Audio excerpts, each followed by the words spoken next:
xanê baş perdan şewqa xanî Duî xweşikîya cîhanê rûyê te zer wek sêre Hinarê rûyê te wek sêvên Bedlîsê sore Gotinên te şîrînin lêvên te hingiv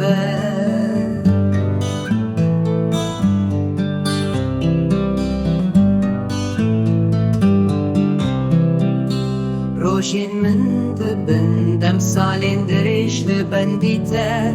evîna dilê min dike gazî